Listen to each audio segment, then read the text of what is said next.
welcome back, everybody. The next session, which is a practical session, which one of my co-chairs has commented on, sounds a bit like a confessional session. My co-chairs are Nora Shannon, who is a consultant clinical geneticist from Nottingham, and Alyssa Armsby, a genetic counsellor formerly from Oxford. Our first talk will be from Professor Gerry Carr-White, one of the medical directors and cardiologists from St. Thomas's. Gerry, you get extra points if you can mention whole genome sequencing, AI, and telephone assessments as the future in your talk. Thank you. All right, thank you, Sam, and thank you for the invitation. I just want to start by saying that I think phone calls, AI, and the whole genome sequencing is the way forward. So if we get that out of the way, then that's fantastic.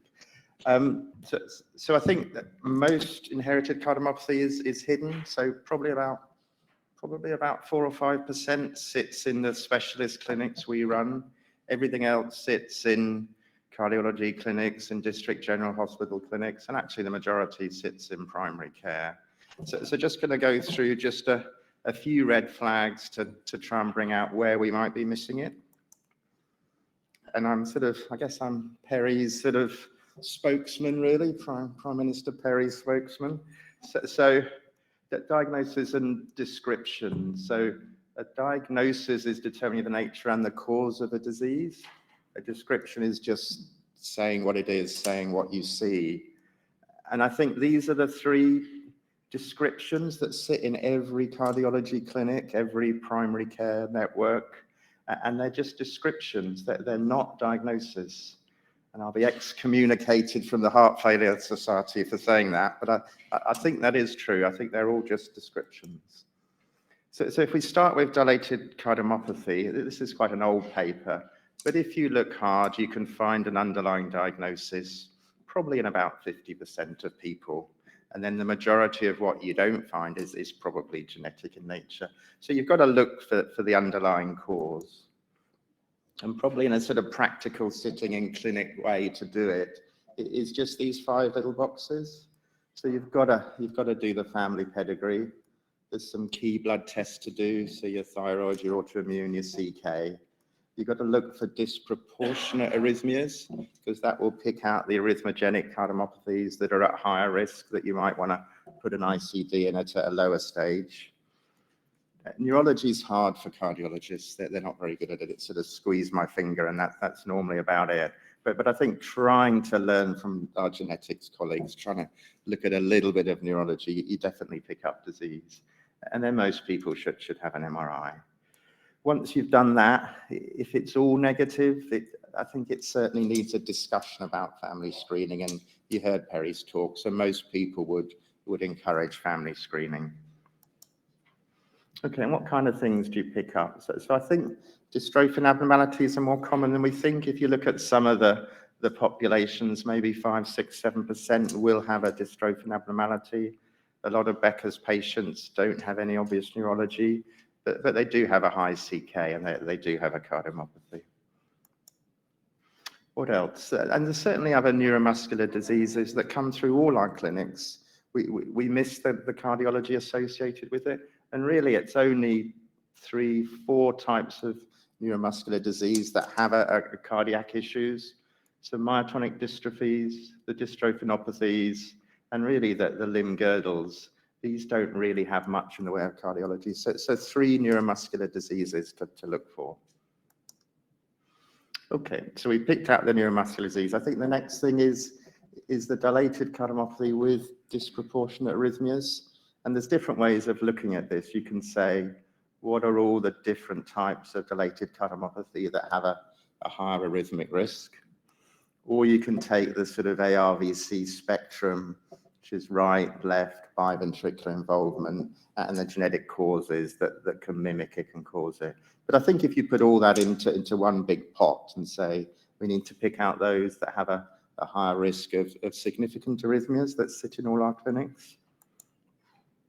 And we have a series of ways to look for them. I think Perry showed something from this paper, but I think the type of scar on the MRI is really important.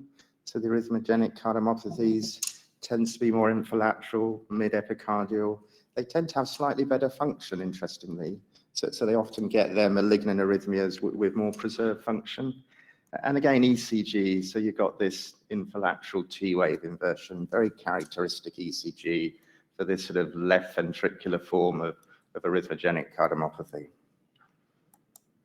Okay, just a little bit about this. This is diagnostic criteria. So if you have a family with an arrhythmogenic cardiomyopathy, you know, a first-degree relative has a 1 in 2 chance of having the disease. If you don't have a family history, it's maybe 1 in 3,000. So the pre-test probability when you're looking at the tests you're doing is so dependent on whether there's a family history there. So if you have arrhythmogenic cardiomyopathy in the family and you have 400 ectopics or a tiny bit of scar or a minor wall motion abnormality, you have the disease. So you've always got to put the pre-test probability into how you're analyzing what you're looking at. Okay. The other thing I think we miss a lot of is these rheumatological diseases. So there's a whole spectrum of them: SLE, antiphospholipids, scleroderma, Churg-Strauss. I think the ones I've missed the most have been the sort of slightly high eosinophils that come to about 1, that sort of grumble along, slowly scar up the ventricle. I think they're often missed. But so as part of your workup, always do a proper autoimmune screen and have quite a good relationship with the rheumatologist. So I think if there's any doubt, you get the rheumatologist to see them.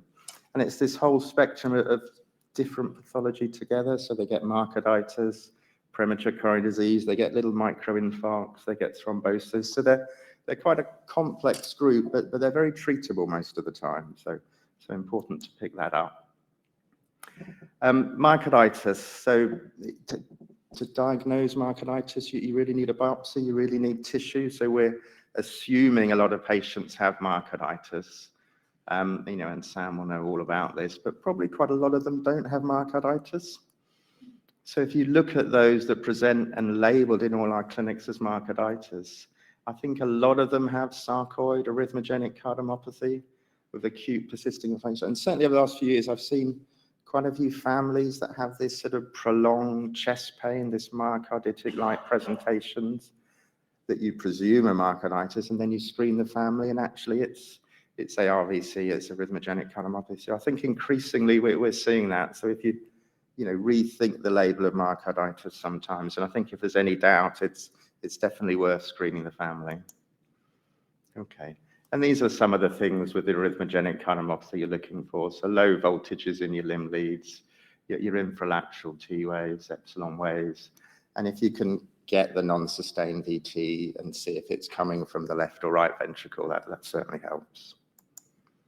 Okay, so sarcoid, again, I think we miss sarcoid, and it can mimic almost anything. So it can mimic a subendocardial infarct, full thickness, myocarditis, certainly can mimic ARVC. So again, have a low threshold because it's treatable. I think FDG PET scan is a good way to pick it up. And often you end up e-busing and biopsying the lymph nodes.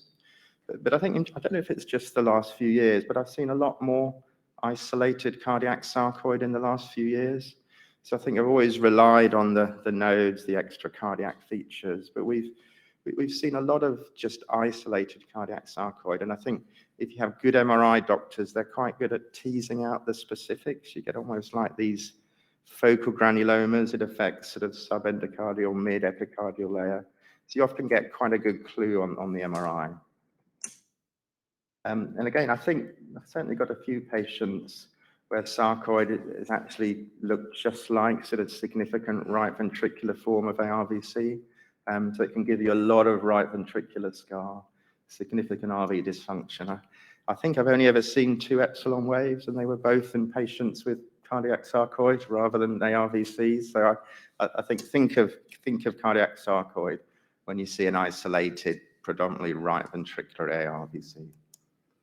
And then this isn't hidden in clinics, but I've seen a second spike of this recently. So this is this multi-system inflammatory disorder you get following COVID. So you get COVID, you recover, and then you get this multi-system disorder, much more common in children. Jan will see quite a lot of this. And they can be very sick. The children definitely get the coronary artery dilatations and aneurysms. I think the adults less so. And actually, Sam and I, we wrote this up a while ago, didn't we? So we saw between us 8 or 9 cases. They have COVID, they recover, they come back 6 or 7 weeks later. They're often Afro-Caribbean, and they often get really sudden, severe LV dysfunction, and it's very, very treatable. So they get better within days. You give them steroids, IVIG and anakinra, and 2 or 3 days later, it's normalized.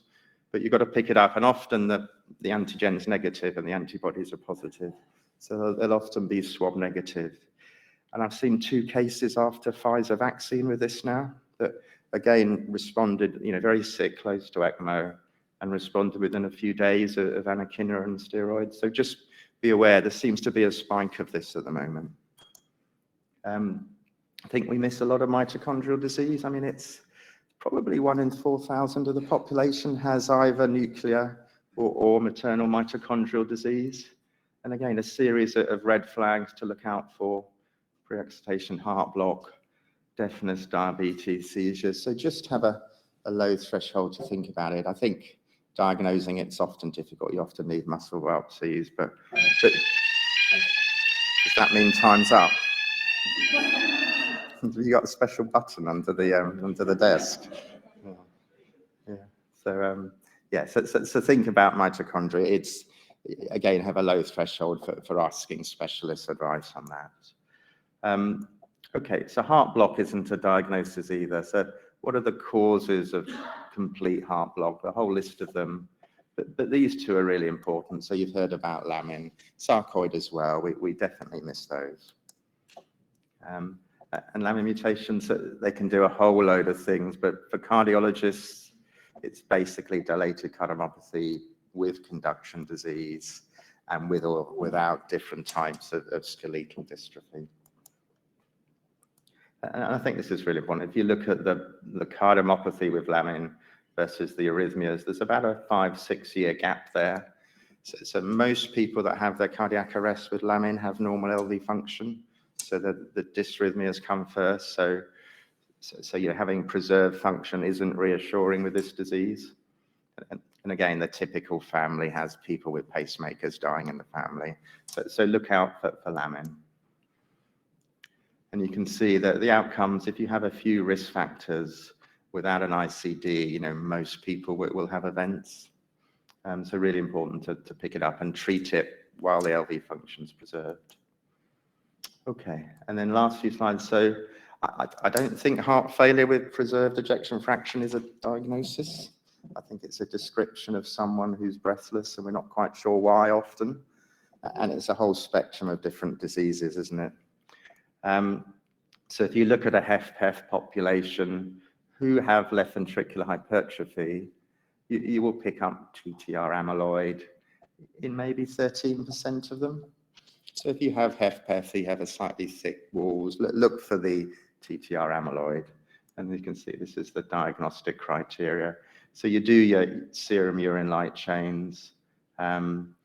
Most of the time you don't need to do a biopsy, you just need to do the DPD scan and exclude AL amyloid. So there's a lot of that sitting out there. And again, in aortic stenosis, especially in the TAVI population, there's a big burden of TTR amyloid. Is it 10, 15%? But a lot of TTR amyloid, and often it's the ones that are sent to you after the TAVI. They have the TAVI, they're not getting better, they come back, and actually it's because they've got TTR amyloid. And you often get this sort of low flow aortic stenosis in those patients. Okay, and this is the thing we probably miss the most in our clinics. So 1 in 600,000 in the country has this. We pick up maybe 10% of it. So we tend not to measure cholesterols if they're coming to a heart failure cardiomyopathy clinic. But a lot of the sudden death families, it's actually coronary related. So look out for this. It's one of the sort of national priorities at the moment. So cholesterol over 7.5, think about FH.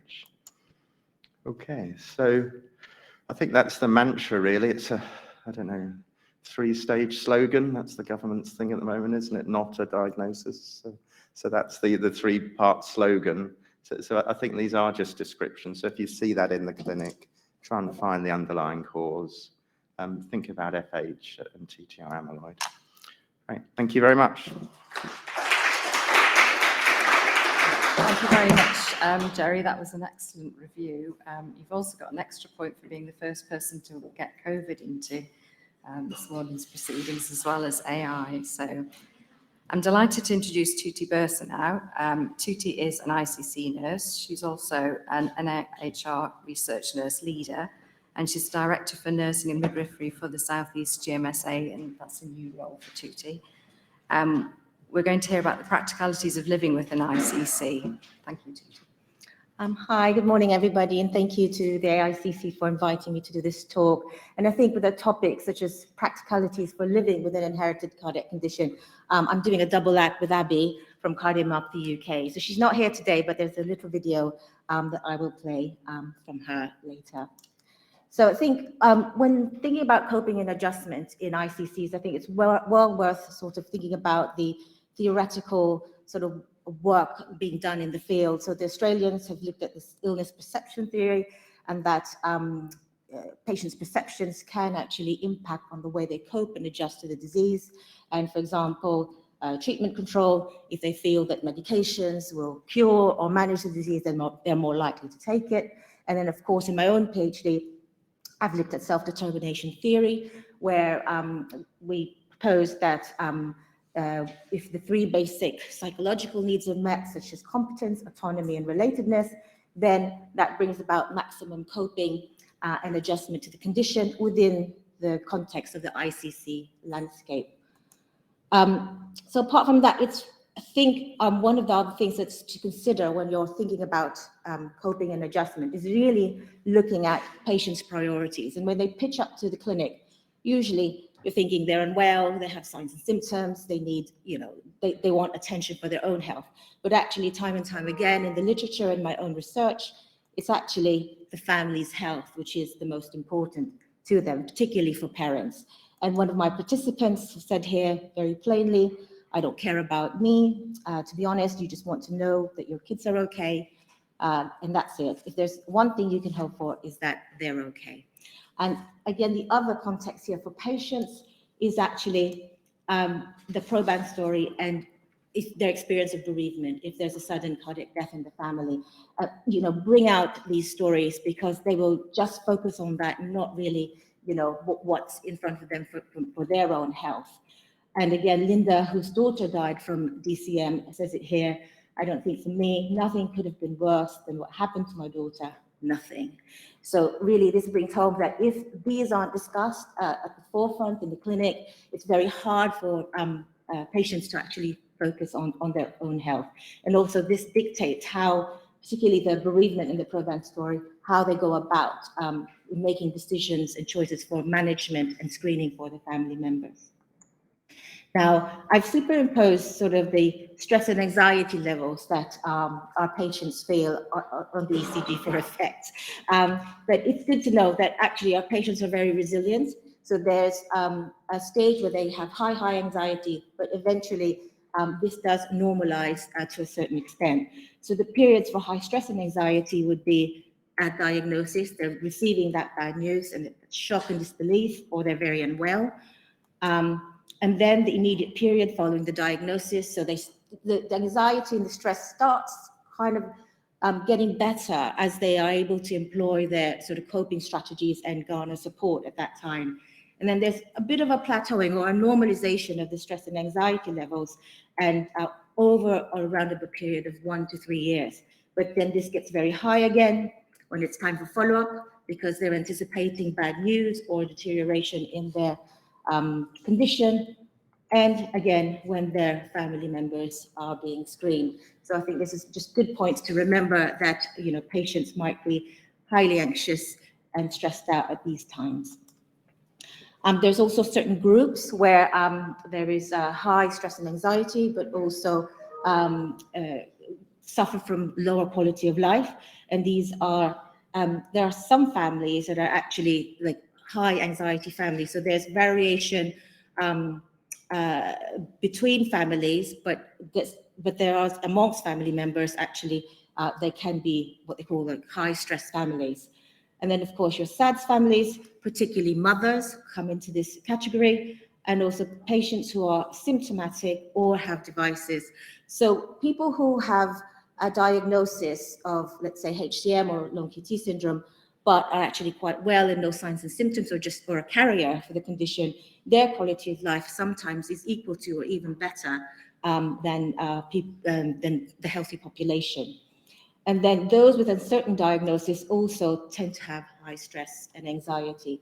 And this quote from Pat really kind of, I think, brings home that, whilst stress, anxiety, and coping will be there for most of our patients, the concept of the ICC and being unwell is kind of always lingering. And that's, it's just learning to live with it the best way you can, get it to fit in your life, the way you can manage it a little bit. But very occasionally, I will just get into really silly thoughts, but it's so rare now. But if I think about it, she starts to feel sick, and that's the worry. So it's kind of always there lingering for our patients. Now, I think really, there's nothing high-tech about the supporting people living with the practicalities of an ICC. It is really about doing the basics well. And first and foremost of these is really communication. So communication in the clinic. And here you can see Karen, who's got long QT syndrome, who pitches up in clinic, and she's had a monitor 6 months ago, and the results aren't there in the clinic. And so it's very difficult to make, for her and for the doctor, to make a decision about beta blockers. And then here is Ben, who's got a possible ARVC.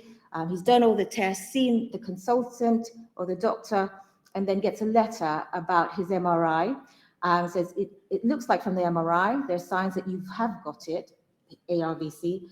And so he's there reading it on his own and feeling a bit cold and impersonal. So it's become very real to him at this point. So I think it's very important with major news like this, maybe to negotiate as well with patients how they would like these results, and maybe have a follow-up phone call. And then, of course, the team. Now, from my research, what I've really found out is the ICC MDT team is actually embedded in the support system considered by our patients and our families. And that's why we really have to have a good, efficient and working team with all the available services, again, available to our patients and families. And I'm going to be quite biased here and emphasize the role of the cardiac genetic nurse, because they are the link between patients and families, but then also the link amongst this very big MDT team that we have. So, Pat puts it very nicely that, although it was a horrific situation to have a diagnosis, that the family felt scooped up by the clinical service.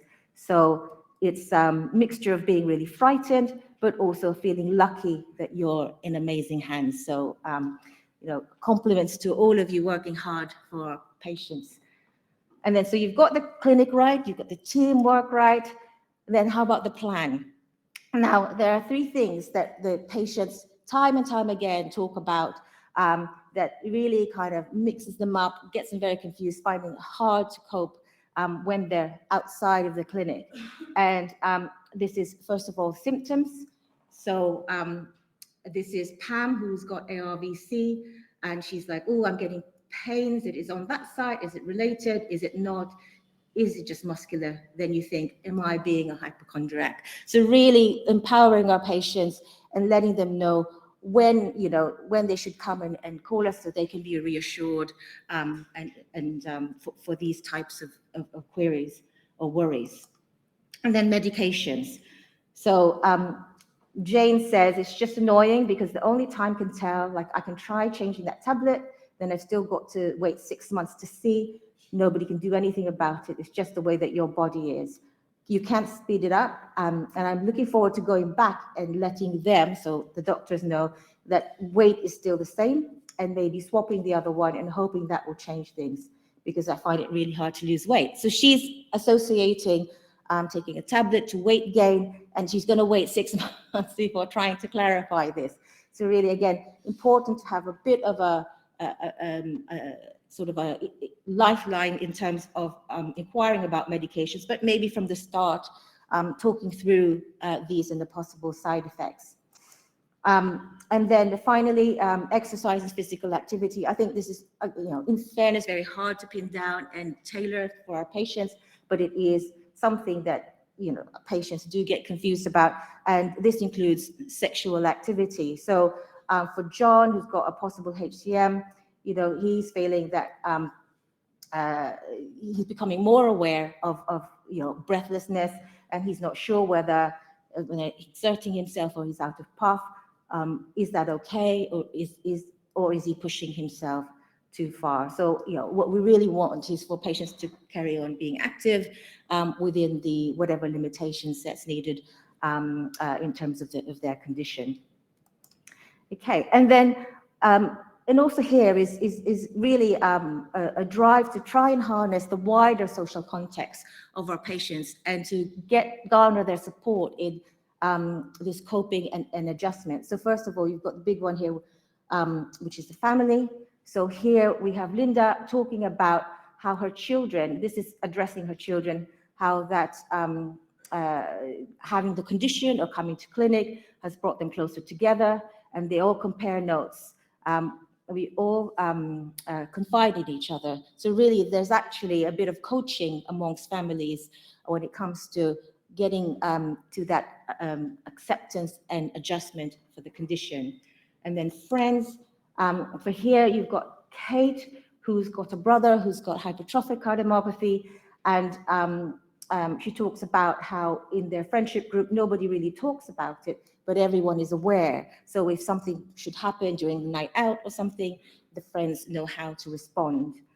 And then for work, it's really important that we support our patients to have these conversations with their employers, because here you can see Joe, who's really looks like a very emphatic employer, that when he's not feeling well, his managers knows how to, keeps an eye on him and also adjusts his work accordingly.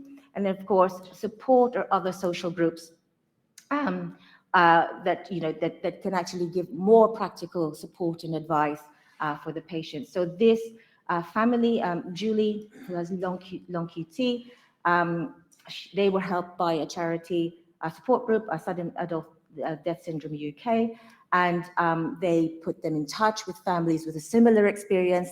And now that they've, she says they've come out at the other side, they're now helping other families in a similar way. So you not only see adjustment in this family and coping, but also growth, because now they're also able to help other families.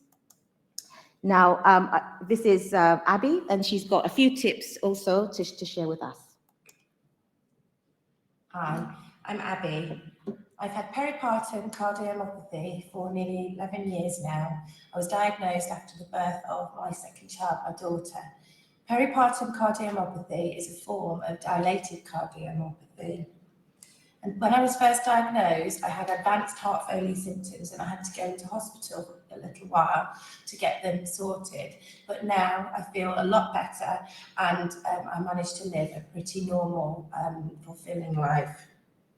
I've been asked to give my 5 top tips for living with cardiomyopathy. My first one would be, as soon as anyone is diagnosed, them to try to access the services of Cardiomyopathy UK. These have been invaluable for me, and they include information sheets, access to specialist nurses, as well as support groups. Secondly, I would say anyone diagnosed with cardiomyopathy needs to learn to pace themselves. Even though I lead a really full life, I do get quite tired from time to time. And where possible, I need to know to try and rest rather than fight it too much. Thirdly, I would recommend that anyone with cardiomyopathy develops a good relationship with their GP. The GP can really help manage your cardiomyopathy, from your symptoms to emotional help to regular blood tests you might need and vaccines. Fourthly, for those who feel it would help, I would suggest that those diagnosed with cardiomyopathy seek out a specialist cardiomyopathy centre. These are dotted around the country, and they really do have the most specialists who know the most about cardiomyopathy around the UK. My fifth and last top tip for living with cardiomyopathy was to try to gain yourself a really good understanding of your own condition. You need to become your own health advocate.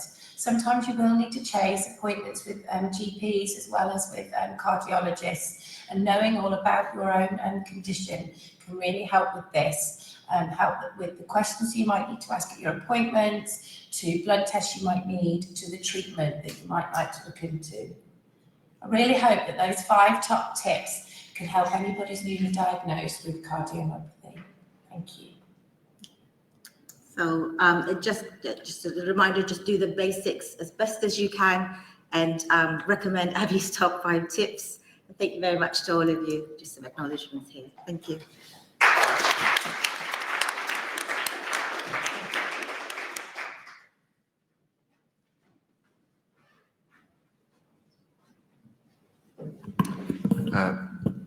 Not on. Our next confessional, our first confessional, comes from Ollie Watkinson, who's a consultant cardiologist in Bath. He's going to talk about his prescription of illegal drugs. Hello, thanks for having me. I was interested to hear what Dr. Blair said earlier on about speaking here twice, because this is my first time talking here. So I suppose that means I'm on my way up. I don't know. I'm not sure about that. I work in Bath, and I feel like a bit of an interloper because I'm working a tiny DGH. We've got a 500,000 catchment area. I'm nowhere near a university, so I feel like I'm letting the side down a bit in some ways. But since I've started in Bath a couple of years ago, the mainstreaming agenda has been a big part of my work, and we now offer genetic testing directly from most of my heart failure clinics in Bath, which is a very nice service for a lot of our patients, and I get lots of other cardiomyopathies to look after as well. And we've moved from this model of patients having to go to other centres for tests and opinions to a model where I now have remote MDTs weekly with the teams from Bristol and Oxford, and they get all the tests done in Bath, and they only have to travel for particular procedures or interventions, which is nice for the patients, and particularly in times of COVID, it's been a good model. Anyway, I'll move on to the case, which is the sort of thing which I think I probably get to look after a bit more in DGH land than some of you in the big centres would with, but I'll show you, see what you think. So this is Mrs. M.H., who was born in 1937, she's now 84, 85. And looking back through her notes, there'd been this long history over about 20 years of various cardiac and other issues. The first thing, probably quite important for her, was diagnosed with hypertension 20 years before any of these bad things happened. She then had carpal tunnel surgery a year later. It's not what you think. This isn't going where you think it is. She's diabetes. She's had PEs. And then sort of 10 years before all this, she started having funny episodes. She came into hospital with atypical chest pain, small troponin rise. A couple of them were called heart attacks with only minor coronary disease. Once it was called myocarditis. At that point, she'd had imaging which showed left ventricular hypertrophy about 15 millimeters, an asymmetric distribution. Not a lot was made of that. She carried on with her blood pressure treatment that had steadily escalated.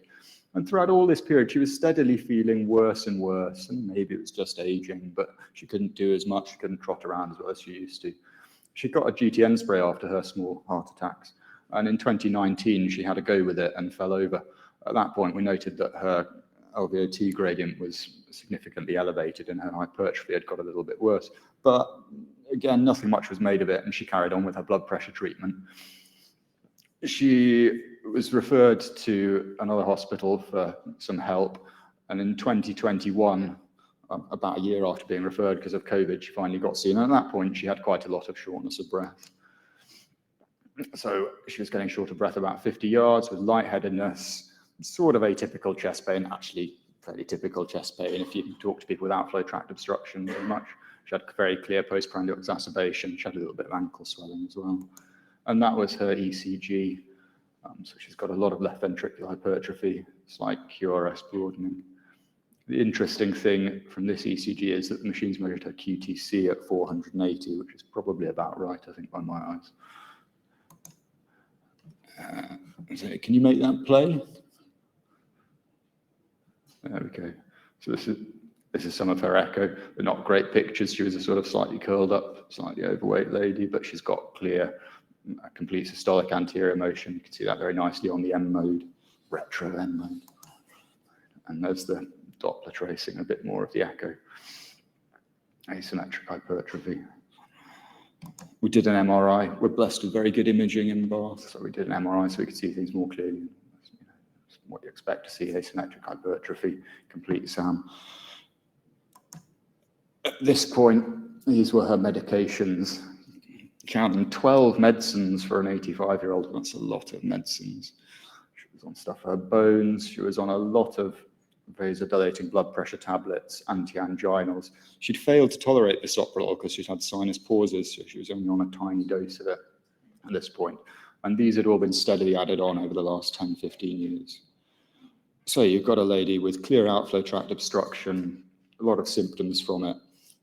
83, she's not a great candidate for trekking down to London to get her chest opened up or any of those things. So she got given unlucky 13, drug number 13 disopyramide to try and help her. And she started taking it. And 2 months later, she fell over again. And this was a much worse falling over. It's a classic arrhythmic. She was standing up in the kitchen and lost consciousness for a minute or so. She beat up her arm and her shoulder. And the interesting thing was that the paramedics documented quite long runs of torsades, 5-10 seconds on their rhythm strips on the way in. Sadly, those rhythm strips don't survive to show you, but I did see them when she was in hospital. She was admitted. She was actually stabilized with beta blockade, although she got quite bradycardic. Her examination findings showed what you'd expect. She still had quite a lot of obstruction, bispherines carotid, mid-systolic murmur. And this was her ECG when she was admitted. And you can see there's quite a change there. I don't quite know what to call her QT interval in this ECG. Is that a gigantic big U wave? Is that part of the terminal portion of the T wave? But it's clearly very different. And I don't think this was just related to her having had episodes of ventricular tachycardia persisted for 3 or 4 days after we adjusted her medications. And the only thing that had changed to make that ECG was her being on disopyramide. So it's possibly not sort of classic QT prolongation, but it seems to have been a side effect of the drug, and it didn't agree with her. So what we did for her, I gave her a pacemaker so that she could have the other drugs. She went home on half the number of medications that she came in on. And the most important parts of those drugs were the bisoprolol and the diltiazem in combination. I wanted to get her off the furosemide, but she didn't want to because she was worried her ankles would swell. But a much reduced regime of medications. We looked for the cause. I told her her amyloid screen was negative, her gene panel was negative. I'm not sure what to call this disease. Is it florid response to hypertension? I'm not sure. I have lots of these people. We often don't do the genetics, but when I do, in this age group, I don't tend to find very much in standard Hogan panel. So I'll talk to you a little bit about disopyramide, which was, well, I suppose lots of the drugs were actually bad, but this is a particular one. We all know this drug and use it. We think of it as a 1A antiarrhythmic and negative inotrope, and we're probably all aware of the anticholinergic properties. In the ESC HOCM guidelines, it has grade 1 recommendation in combination, grade 2B recommendation as monotherapy for symptomatic outflow tract obstruction. Most of the data comes from these 3 studies. None of them are randomized. They all include 1 to 200 patients, give or take. And the write-ups tell you that these were administered fairly programmatically.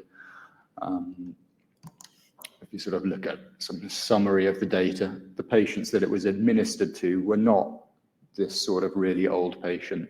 They were mostly middle-aged, relatively few younger patients as well. Amazingly, in these trials, about 2/3 of the patients got away without having anything else done to their outflow tract, which doesn't necessarily reflect, I think, most people's clinical experience, but there it is. And only about 10% discontinued due to major, usually cholinergic side effects. And, the sort of Kaplan-Meier curves, admittedly non-randomized, suggest that disopyramide is quite a good drug.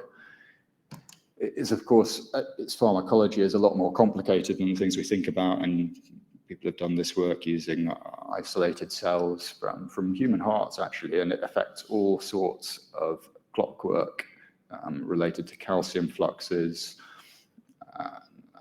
So its precise effects on what's going on at a cellular level are very complicated. But as a general rule, it does cause a 5 to 10% increase in the QT interval, possibly a bit less if your QT is already prolonged. There isn't a clear association with higher arrhythmic risk overall, but if your QT interval is prolonged to start with, there probably is an elevated risk. Interestingly, there's also a hint of interaction with lansoprazole, which she was on, this lady, which may have been relevant. It's difficult to know. There's only a couple of reports of that particular interaction. So this probably wasn't a great drug for her because the QT was long to start with.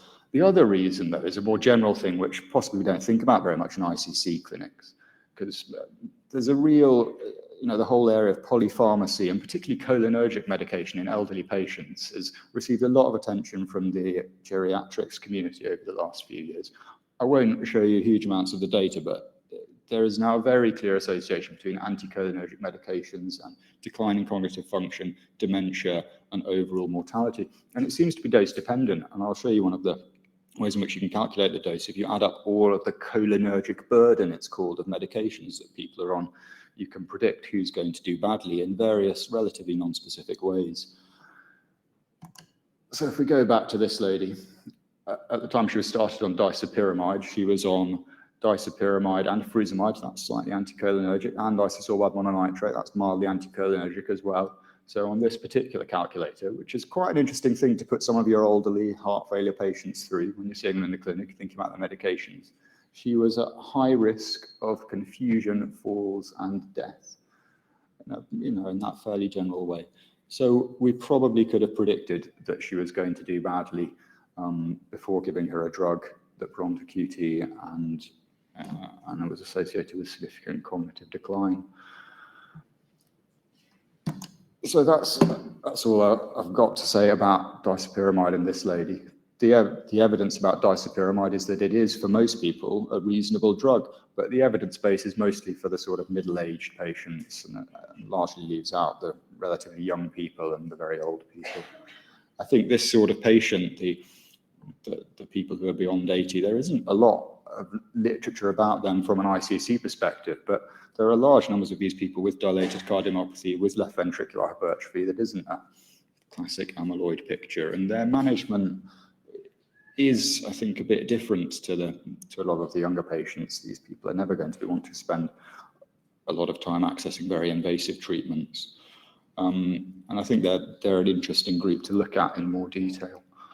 Polypharmacy is a big problem for them, and the evidence base for a lot of the drugs we use for all sorts of things doesn't really extend to these groups, and they are more prone to medication side effects as a general rule.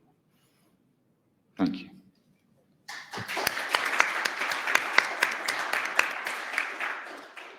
Thank you, Oliver, for that warning about polypharmacy. For the next one of our reflections, and I feel a little bit like I'm in an appraisal situation here, we have Tessa Homfray, who's a consultant clinical geneticist at St George's. Tessa's got a wealth of patients to draw on, so I'm really interested to hear which genetic test she's going to talk about that she shouldn't have done. Yes, this is a confessional, isn't it? And I think this is the third time I've spoken here, so I'm out, I think, after today. And having heard my talk, I'll definitely be out. So just to look at what tests, what's the sort of key things here? What we might have asked for an inappropriate test. The patient wasn't particularly at risk of anything. We might have unexpected results. Sometimes we have an unexpected reaction to a result, and the extended family may be very unhappy that we did the test in the first place. And therefore, I think what you really expect me to be talking about is these variants of unknown significance. So what about inappropriate tests? And I think this is slightly tricky because Perry has just said we should be testing absolutely everyone. Our poor laboratory just cannot cope with this at the present time. And although it might be justified to do these tests, we just cannot cope. And we've got over 600 tests waiting for analysis. And that means the really important ones cannot be given priority. And sometimes we have the wrong test requested, and therefore someone gets a test and then you have to go back and do another one. But that's all sort of low-level grumbling between cardiologists and geneticists that is going on all the time, with the cardiologist trying to skirt around me to do the genetic test and me trying to stop the cardiologist and protect the lab. So, you know, that does go on all the time, and, you know, it is a problem, but hopefully as testing becomes easier and cheaper, we will get over that. So what about unexpected results? So this is friends of Jan and I. And this was a little girl that presented collapsed in a swimming pool, and she had investigations, and this looked like CPVT. And this seemed to be a barn door case. And we did RYR2 analysis, and it was normal. Now, her brother had felt very dizzy getting out of the pool, and he was investigated, and he had a similar phenotype. And so, you know, collapsed in the swimming pool, RYR2 negative. What would one do next? So we looked at the long QT genes, and we found that there was a KCNQ1 and a long QT1 mutation, and we found that the father was a carrier. So off he went and told all his family. He's now on antidepressants because he's had such a terrible time. He's now feeling incredibly guilty. His family, who are abroad in a sort of a modern country, so everybody's being investigated, and huge, you know, problems are being created for this. Both parents had completely normal investigations, except mum had had one sort of faint in the tube when she was very hot, and she had the odd ectopic. Now, actually what we then did is we revisited RYR2. We weren't really very happy about the investigation with long QT, because we just couldn't get anything to fit the phenotype. But so we had 2 out of 3 3 out of 4 of the family are now on beta blockers. So we revisited RYR2 and we actually found a mutation. But on this occasion, we found the mutation in the mother was mosaic for this. So by this stage, we had all 4 on our beta blockers. The whole family are now, there's a sort of just general pool of beta blockers here. And, you know, there's nothing, I think everything we did was okay. But what about this family in our European colleagues who have all now been really upset by this diagnosis of long QT? So should we have actually believed in the phenotype? Now, of course, we had the swimming here, and should we have actually stayed where we were and held our nerve that this was CPVT, but we extended our panel? I don't know what the answer is, and, you know, it is actually very difficult, because here you have a hugely anxious family, and now you've got an even more anxious family. So very tricky, I think. So what about the extended family that are unhappy about the test? And, you know, there are a number of families where they really didn't want us. They didn't want the information. So we tell them to pass on the information. And your program gets a frightful bollocking because they don't want the information. But it's very difficult to find out that someone doesn't want the information, because how do you give them information to find out they don't want it? So I think that's, you know, a big issue that we often have. And I think we particularly see that with Brugada. And sometimes we're testing third cousins, second cousins, you know, hugely distant relatives. Some families have a huge family network. And we'll end up testing huge numbers, and only one person has had any event at all, or sometimes none at all. Another one that I would like to just mention is a child that refuses to have screening, having reached the teenage years, and they have been found to have a mutation, and then the child will not continue with screening.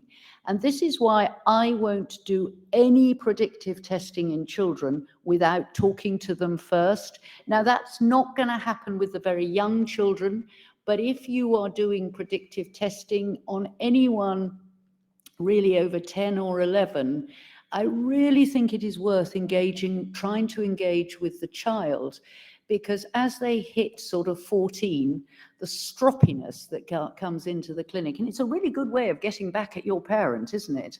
I think of my children how subversive they were. It's a really good way of just refusing testing, and I've seen this now on a few occasions, and God, does it cause problems, let alone the child going out to get pissed with the Brugada syndrome, not having any testing. I think that is something that I would really think that we must talk to our patients very carefully before we actually embark on this sort of testing.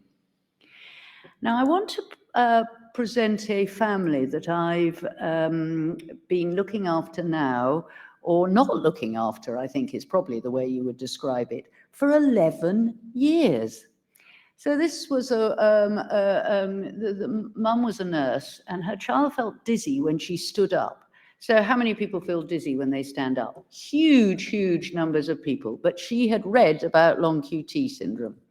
So she wanted her child to have an ECG, and the QT interval was a little bit prolonged, and then she wanted her child to have mutation analysis, and then there was a KCNQ1 mutation. There was nothing in the family history, absolutely nothing.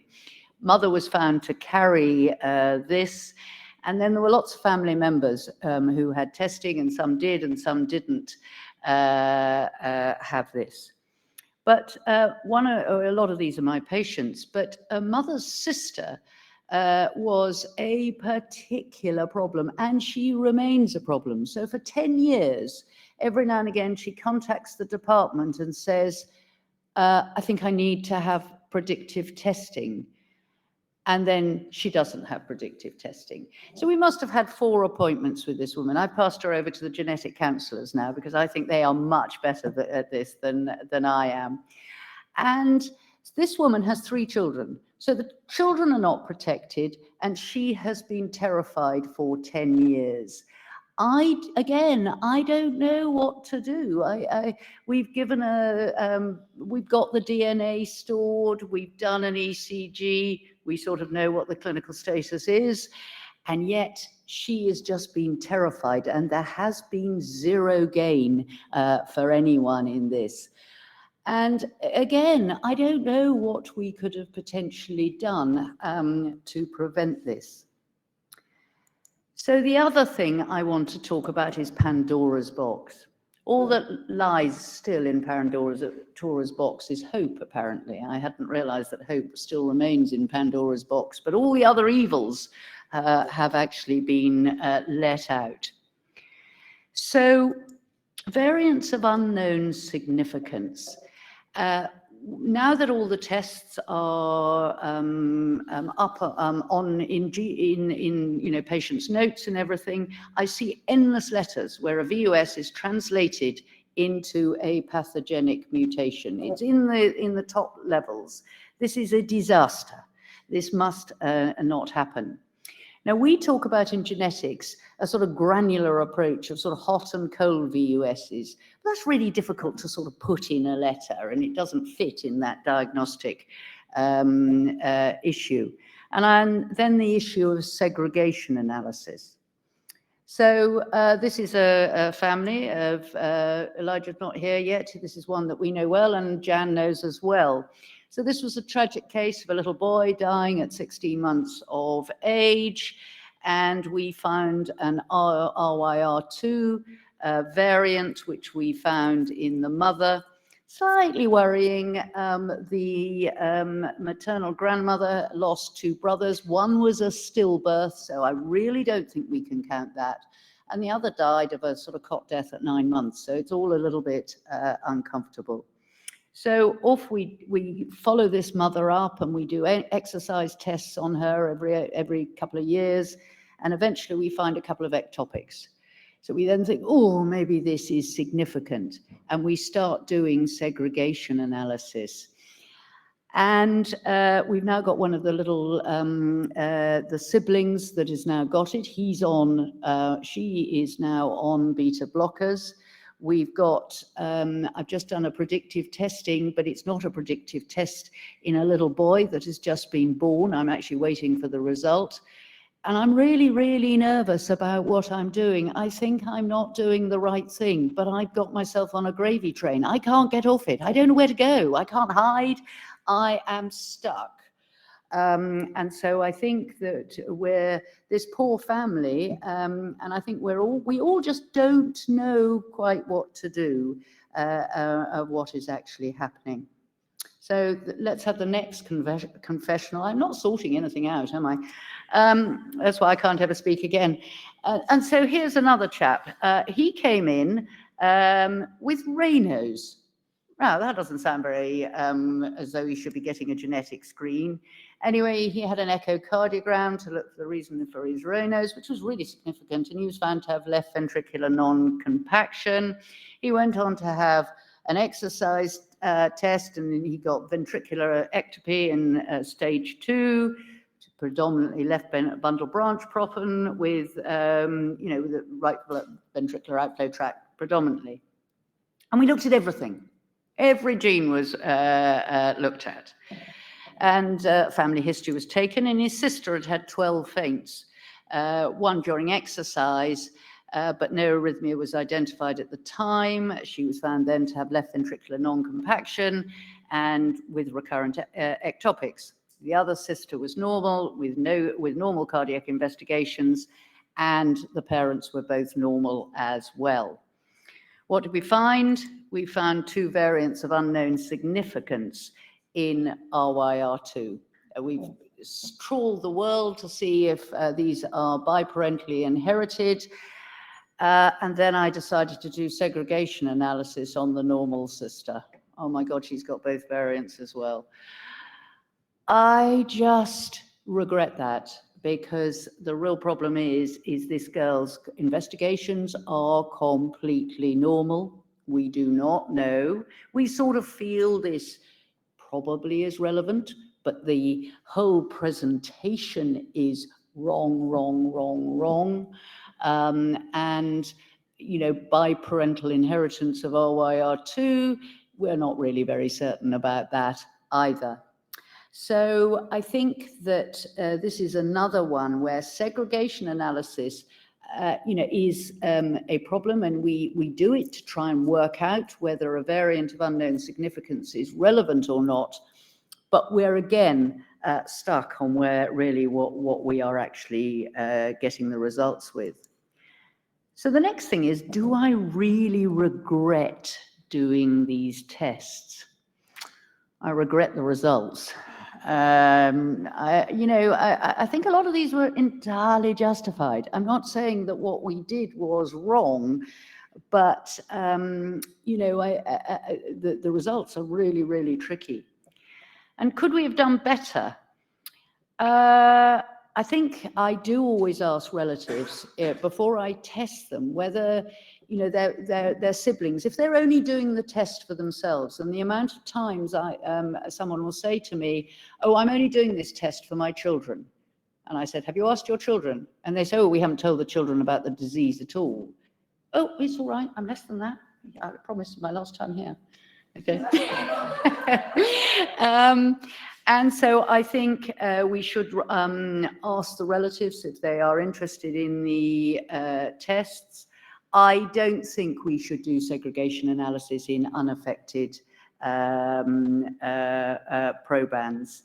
So, and my last thing is, think before you do a test. Curiosity is not enough.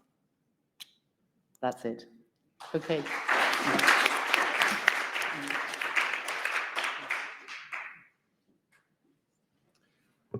Thank you, Tessa. Our last talk, I think, is pre-recorded, and it's from Nigel Lewis from Sheffield, who's going to talk about the ICD he should not have implanted. And do we have...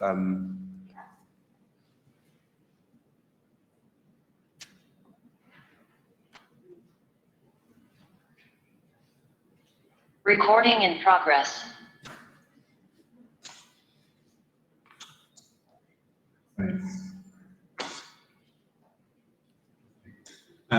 Thank you, Eleanor, and the AICC for asking me to talk.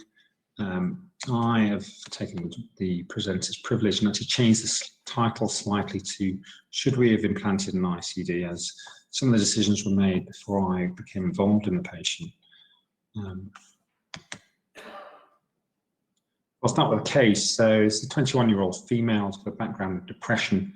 She presented to her local DGH with palpitations and syncope in 1990. She had no family history of cardiac disease or sudden cardiac death. Her initial ECG and echocardiogram were normal, but a 12-lead 24-hour Holter subsequently showed a narrow, complex, regular tachycardia, as shown on the right. And she was managed with beta blockers, but because of ongoing symptoms, she was commenced on flecainide. And then eventually she was referred to one of the London EP centres. So in 1994, she underwent an EPS and had a typical AVNRT ablation. Unfortunately, despite this, she had ongoing palpitations, but the Holter monitoring at this point was showing predominantly sinus tachycardia and occasional non-sustained VT, which was quite short-lived. So the decision made by the EP centre was to start on disopyramide. She did okay on this for a few years, but in 1998 she presented to the emergency department with collapse. In the department she had polymorphic VT and she required DC cardioversion. Unfortunately, she had ongoing episodes of VT and then developed renal failure and required dialysis. She was taking tricyclic antidepressants at this time for depression and disopyramide. She underwent a repeat EP study, which was normal, and it was felt that the VT had been secondary to the disopyramide tricyclic antidepressants, and she was told not to take these again.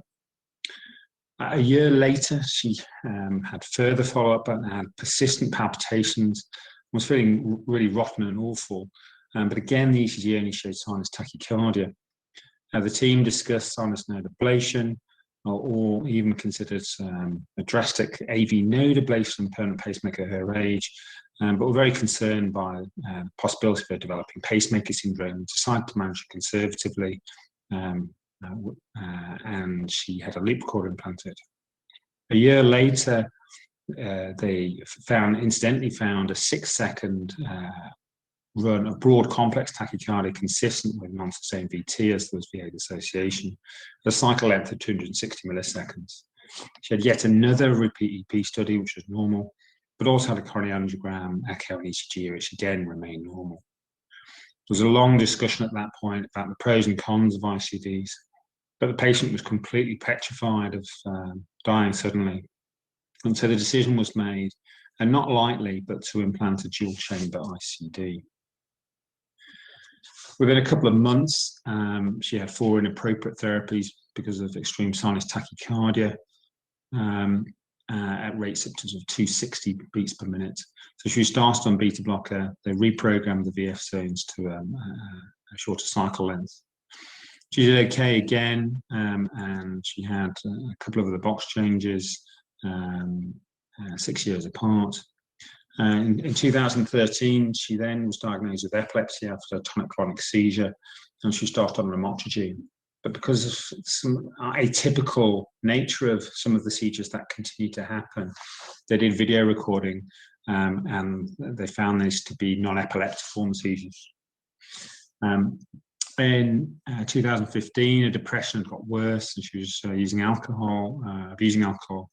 And she had a suicide attempt and jumped off a bridge and significantly fractured most of her lower limbs.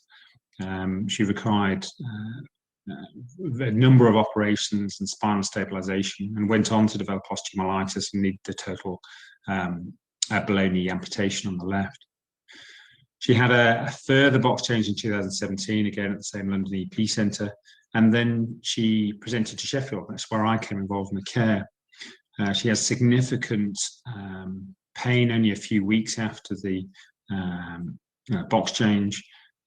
Although there was only minimal swelling around the site, we were concerned about infection. The CRP was elevated, so she started onto antibiotics, and we did various investigations. The CT showed a collection around the device, but the echo and transesophageal echo showed no lead or valve vegetations, although there was some slight thickening on one of the leads. We treated it conservatively with antibiotics, but the pain persisted, and as did the inflammatory markers. So we made the decision to explore the wound and consider extraction. The extraction happened in theatre with a surgeon and general anaesthetic. It was a very difficult extraction. It was a very deep device, subpectoral, was calcified, very fibrosed. There was pus coming out of the leads. The atrial lead unravelled as soon as we started extracting the device, and the sheaths were struggling to advance. We used a more aggressive tool shown here on the right called a shorty, which has an open blade which spins. And unfortunately, this caused an SVC tear, which is the most feared complication of extraction. There's significant hypotension, which required emergency stenotomy. We showed that the SVC was occluded chronically with extensive collaterals, and that there was a hematoma and probably some slight bleeding at the junction of the anomalous and the SVC. So, this was repaired, but in addition to this, the leads were really densely adherent to the SVC and the tricuspid valve and needs significant debridement to get the leads off. So we may not have been able to do this via extraction anyway. Unfortunately, she developed severe tricuspid incompetence as a result of this. She required a month in hospital with antibiotics for a coagulative staph. She had extensive pain on her left arm and breast afterwards, and she needed the pain team and CPT for the pain for a number of weeks post-discharge. We considered prior to discharge whether we actually needed another ICD, because she'd never had any appropriate therapies from the device that had been implanted.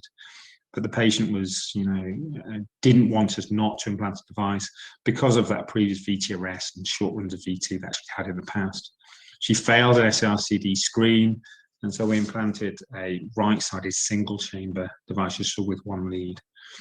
Again, unfortunately, 2 months after this, she had a further inappropriate therapy, but this time for atrial tachycardia. We managed this with beta blockers, increasing the VF zone. She had further syncope and narrow complex tachycardia, but no shocks this time. The neurologist wondered whether this was non-epileptiform seizures. She had ongoing atrial tachycardia, again, more shocks. So we took her to the lab and tried to ablate an atypical right atrial flutter, but she didn't tolerate the procedure due to pain. A month later, she experienced a phantom shock. This was the first phantom shock where the patient felt she had a shock, but there was no VT or shock on the monitoring. She had another EP under GA, and this time the ablation was successful. But despite this, 7 months later, she had yet another inappropriate therapy for atrial tachycardia. And the problem now ongoing is that she has ongoing phantom shocks. And she calls the paramedics out, presents to the emergency department thinking that she's had a shock. So we've referred her back to clinical psychology. So as you can see, this patient has gone through a number of complications from a device implant, which possibly needing to have been implanted in the first place. So, it's really important to weigh up the benefits of device, which we well know that it reduces the risk of sudden cardiac death, although it doesn't abolish it. And it treats symptomatic arrhythmia and potentially provides pacing. But the risks are significant, and these tend to be either early, which can be managed relatively easily and related to access to the vasculature, causing pneumothorax or thrombosis or bleeding, or early pocket infection. Occasionally, the leads can perforate or displace early, requiring reintervention. The main issue is late complications. These are mainly lead failure, where you can get fracture or insulation issues or sensing problems requiring revision or removal. Infection can be pocket or systemic infection, leading to significant morbidity and or mortality, and often require extraction, which is generally a safe procedure, but there are very small instances of complications and death from the procedure. Inappropriate therapy, as you can see here, is often very traumatic and leaves patients with considerable fear of the next shock. And the other issue is that the devices occasionally can fail to cardiovet VT, and there's a small percentage of leads and devices that will have advisories that may need replacing or need monitoring. So the incidence of device complications is much more than we originally thought, and in publications over the last 6 years, we now know that the incidence of complications is really about 10% for all implants, but it's significantly higher for young patients, particularly ICC patients. And the largest meta-analysis by Nora only a few years ago showed that up to 22% of patients experience a complication over about 53 months in their series, of which the majority was lead failure. But also inappropriate therapy again occurs in up to 20% of these patients, they're younger patients, again over the similar time period. And there are factors which make people higher risk of complications, particularly if they're female, young, they're underweight or immunosuppressed, a higher risk of infection, but also operator factors. So low operator numbers or center volume numbers is high risk of complications. The way the devices are actually put in, and the types of devices. So we know the more complex devices, CR2, dual chamber ICDs, have much higher risk, as do upgrades and revisions or replacements of leads. So are SICDs any better? Well, we know SICDs traditionally have very high inappropriate shock rates, and this initially was up to sort of 13% at 1 year in the first studies, but in the most recent trials have come down to about 3%, which is very similar to transvenous. The rates of infection are similar, but these patients don't tend to have systemic infections, and explants is much easier of these devices. Lead failures don't really occur with SICD, but occasionally these devices do need upgrading if they need pacing, or if there's inappropriate therapy that they can't get around from reprogramming. The other issues is that in channelopathy patients and long QT patients, there's a higher rate of appropriate shocks, and this is possibly due to the lack of pacing stabilizing the QT. In Brugada, the appropriate and inappropriate shock rates are actually higher in transvenous systems, but occasionally Brugada can have oversensing when the patients who have non-spontaneous ECGs suddenly go into a spontaneous ECG, and the vector can trigger that as a change in morphology, particularly if there's tachycardia, and oversense that and give up inappropriate therapy. So the tip really is when you're screening with both long QT and Brugada patients is to consider exercise testing occasionally as really challenging. So my tips and tricks really to device decisions and management is try and establish a diagnosis where possible, and determine their risk of arrhythmia, which is sometimes easier said than done. And we know there's lots of algorithms and risk scores that we use. Discuss these cases in MDTs with your ICC colleagues, but also with your device operators, and really share the decision making with the patient, but explaining, what the real risks and benefits are, and consider your device options. And do you truly need a very complex device, or should you be putting in a more simple device? And should we be putting in more subcutaneous ICD in this younger group? Which certainly I would advocate. And pre-device counselling, I think, is fundamental because it often helps the patient deal with the device at the time of the procedure, but also afterwards. So I talked a little bit about the device implants, so I won't go through that, but for the post-implant, it's important that all these patients are remotely monitored so that we can manage both the atrial and ventricular arrhythmias early to try and prevent appropriate and inappropriate shocks. And the programming of the device is really important. And we know from MADIT-RIT trials that delaying detection and therapy leads to reduced inappropriate but also appropriate therapy.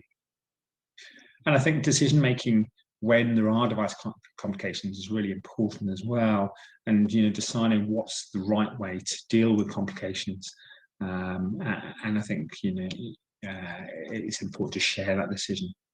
Accurate reporting of complications is fundamental, because we know that there's been significant underreporting over many years, which then makes it more challenging to know what the real risks are. And then finally, having device support groups and access to clinical psychology for patients, so that they can share their experiences between each other, they can be educated, and they can also have that support, particularly when they have inappropriate or appropriate therapy.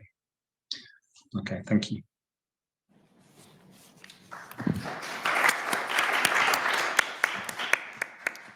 Five fantastic and very practical talks. Thank you to the speakers for all keeping to time. We have up to 15 minutes now for questions and answers. Can the online audience please put questions into the general chat? And any questions from the audience here, please? If we don't have questions, we can always ask Tessa to come back for a record-breaking fourth talk. There is one question on the chat. Gerry, I think it's for you. Is Gerry here still? Gerry, it's from Teresa Lamb. Is multi-system inflammation following COVID-19 a form or related to Kawasaki disease? Good question. So certainly there's some similarities, particularly in the children. I think the pathology is different, and I think Jan will see more of the children than I do, but I think in Kawasaki you have sort of the slightly focal aneurysms, and in this you have sort of dilatations throughout the coronary artery, actually. So I think it's, some of the rashes, some of the manifestations are similar, but it's a different pathology and it's a different disease with similarities.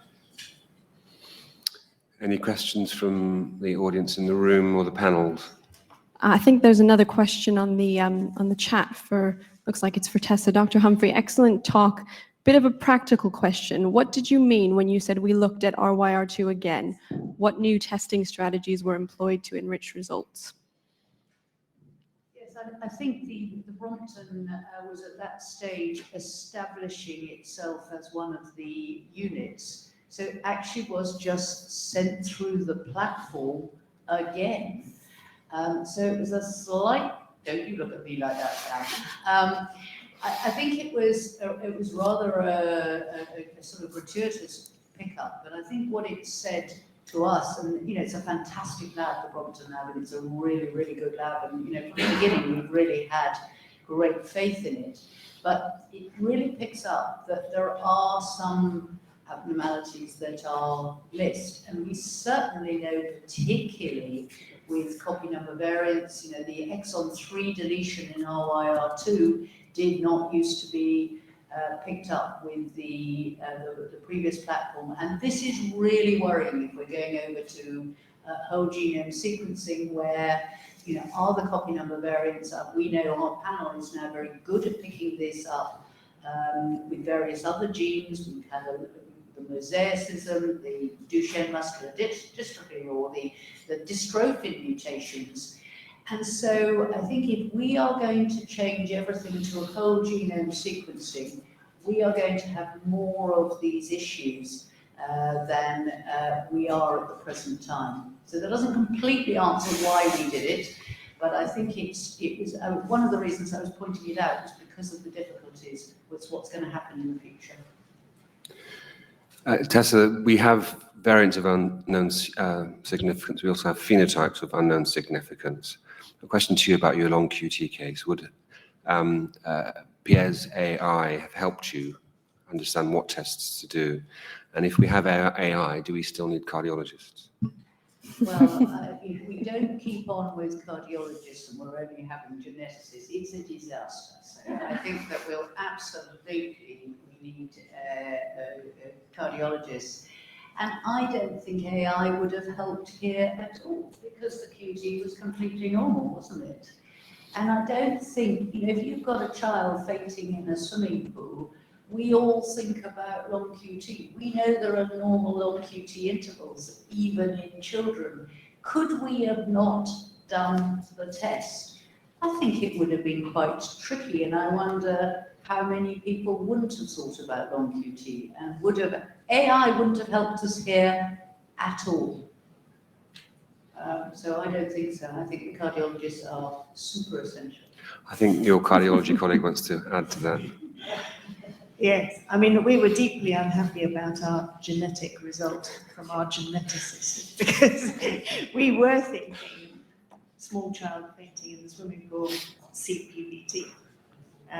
But there was clearly the long QT variant that came back with a no on reality. And so we were in a real quandary at that stage. And I remember you and I sitting down saying, are we going to talk to this father and are we going to talk to this family? And they were an extremely intelligent family, so we thought we could share with them, but there was our mistake. Intelligence doesn't equate to whether you're going to be anxious or not, does it? And even though they completely understood, he then went off and became very affected by this variant that we then latterly couldn't really tell him what it meant at all. So it sort of snowballed into a bit of a disaster. And I think our mistake was thinking that because they were intelligent, they could understand segregational analysis, and that it doesn't matter how intelligent you are, it doesn't predict whether you're going to end worried. And actually, why wouldn't you worry? You know, I mean, I think if someone gave me that result, I may neither be intelligent or, but I would be very anxious. So I don't think that is, you know, an unreasonable response. I just wanted to ask Tootie a question, if that's all right. It's sort of prompted really about Tessa's talk about what happens when you have people going through the teenage years and how you can have teenage rebellion. Do you think that more formal transition processes as children are moving through the process of teenage years, do you think that helps with that problem that we sometimes come up against with teenage rebellion? Or do you think it's just something intrinsic that you just have to weather the storm if it happens? I think it's important to get them through that stage of transition, because one is probably getting familiar with the clinical team that's going to be taking over and getting them more comfortable with that. So it provides, I think, consistency in a period there's a lot of change in young patients. And so I think, you know, having formal transition programs would only be helpful. But again, I think most teenage years, I think they're just all unpredictable, and it's almost just, you know, always just being there for when that fallout happens. It looks like there's a few more questions for you, Tessa, on the chat. Would you like to say more about testing unaffected siblings as opposed to parents or affected family members for VUSs in segregation studies? Yes, we would certainly go for parental segregation analysis first, because, you know, the phenotype is going to, on the whole, be better as you go up a generation rather than across the generation. Obviously, slightly depending on the age of the siblings. So if you're talking about a 50-year-old, you might be very happy to do segregation analysis across the siblings, whereas with children or young people, it may be less good. The problem we had with this particular problem, it was a compound heterozygote. So if we'd already looked at the parents and we'd already seen that they were, you know, single mutation carriers, so really, although we would absolutely agree with any dominant condition, but we were postulating, could this be a recessive form rather than a dominant form? So that's why we were stuck in this particular occasion, but I would absolutely always try and go up rather than across. I think, I mean, that was an incredibly interesting family, because my colleague rather diminished what we found on the mother's exercise test when she said a few ectopics. We had bidirectional VT. So I was fairly confident with the phenotype. The problem then is, how do you screen around the family? And she only had that exercise test on the third exercise test we did on her. So the first two exercise tests had no ectopy whatsoever. And then the third one, because we kept chasing it, showed a bidirectional VT.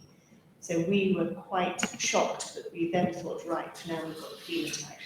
So then going around the rest of the family was incredibly difficult because in CPVT, you don't want to wait.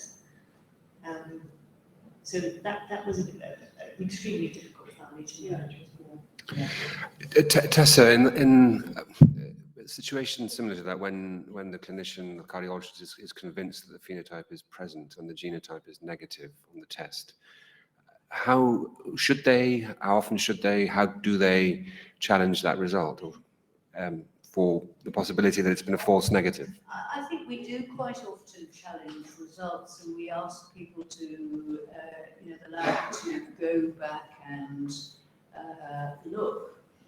I think we're quite used to not finding mutations, so I think that when we get negative genetics, we just normally presume we have missed it, rather than revisiting. We revisit things a few years later because now the panels are set up looking at intronic variants as well as the purely exonic mutations. So the process does evolve, but the lab tell us when it is evolving, and then we can revisit. So we don't normally revisit in a short time frame. And when I mean a short time frame, we're talking before 2 or 3 years. But even that with our very overworked lab, and that would be, I know the other 3 labs are in the same situation as ours, is what should we be doing all the elderly hypertrophic cardiomyopathy and the hypertensive diabetics, which the polygenic models are much more thinking are going to be much more useful. So I think we do have a big issue with reducing the number of tests, but that's really tricky because we want to make progress, don't we? We've got a few more minutes left. Any questions? If we're waiting, Ollie, thanks for your talk. The calculator you mentioned, is it possible to share that with us? And quick question is the intellectual decline reversible with stopping the stopping the disopyramide? She seemed to get better when we stopped some of her medicines. I suspect it is in some people and isn't in other people. Get better off asking geriatrician, to be honest. There are various calculators, actually, that's just one thing, but if you look up cholinergic risk scores on the internet, you will find them. Thank you. I think we had another question at the top there. Thank you.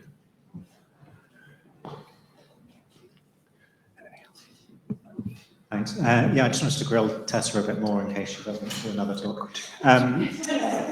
So I'm just trying to, the most memorable recent one of these I had was someone who'd had testing in Belgium and so had a VUS in a gene we didn't even test, so kind of VUS in a GUS that then there was pressure from both the patient and other clinicians to test for. And I was just wondering, how much do you think we can or should standardize our approaches so we don't drop each other in kind of difficult situations as we network these things? And how much do you think that the majority of them are kind of individual situations that we're just kind of assessing on a one, individual case basis? I think we're very lucky in the UK that our 4 labs that do cardiac testing are all speaking to each other, and actually they're really collaborative. So I think within, and I have to say, England, I think most of the devolved nations actually still use Oxford. I'm not quite sure, but I think they are fundamentally using the same lab. So I think that's one of the really good thing about actually standardized testing. So I think in the UK, we're not going to be pure Brexiteers here, are we? Of our foreign, our European friends and our, I'm not sure we have many American friends, but we might do. I think it's really tricky. We can't control that, can we? So although I think we do have standardization within the UK, we can't do anything about a GUS, isn't it? I think it comes from another country. And of course, private testing is a big issue here as well. And there's quite a lot of now patients having gene screens where they have no phenotype. And that's, there goes the next story that we're going to run into difficulty with. We've just about run out of time. Thank you to all the speakers, my panel members, the audience. One last matter for housekeeping. If you're presenting a poster, you have the sanction of the AICC president to push to the front of the queue so we can maintain time. Anything else to say, Ellen? Yes, I was just going to say as well more broadly that we have got abstracts, rapid fire abstracts that are starting at 12:45 for anyone that's interested. We've had to move them onto the auditorium platform because we have 3 virtual attendees for the rapid fire abstracts. Don't feel that you have to watch, but obviously you're very welcome. We've got some great abstracts that are being presented, and you'll also find them in poster format as well in the lunch room. Thank you very much, and thank you all online.